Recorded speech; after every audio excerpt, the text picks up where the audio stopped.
British শাসনকালে বাংলার দলিত আন্দোলনের অগ্রভাগে ছিল নমশূদ্র সম্প্রদায়।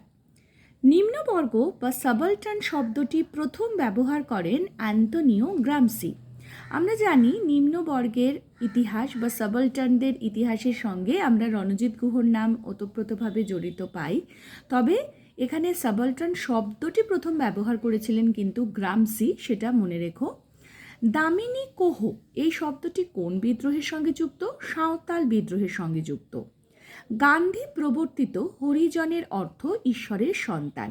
গান্ধীজি এই নামটি রেখেছিলেন হরিজন, তাই গান্ধী প্রবর্তিত এই হরিজন এর অর্থ কি?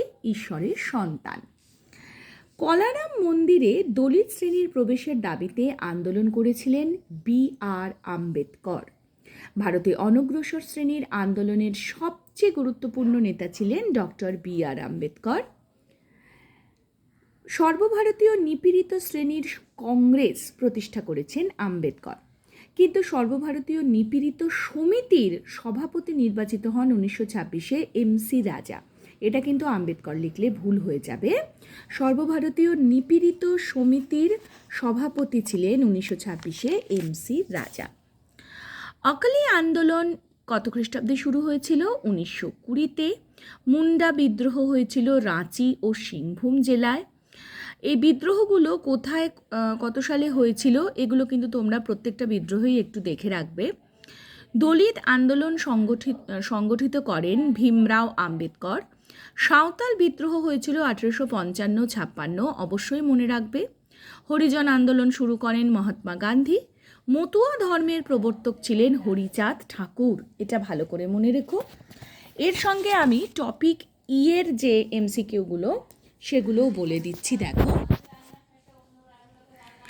টপিক এর এমসিকিউ দেখো। ভারতীয় নবজাগরণের অগ্রদূত ছিলেন রাজা রামমোহন রায়। তারপরে দিয়েছি টমাস ব্যাবিংটন মেকলে ছিলেন বেন্টিংয়ের আইন সচিব। পরের যেটা, এটা খুব ভালো করে মনে রাখবে, বাংলার সাংস্কৃতিক ও বৌদ্ধিক জাগরণকে রেনেসাঁস বা নবজাগরণ বলে অভিহিত করেছিলেন যদুনাথ সরকার।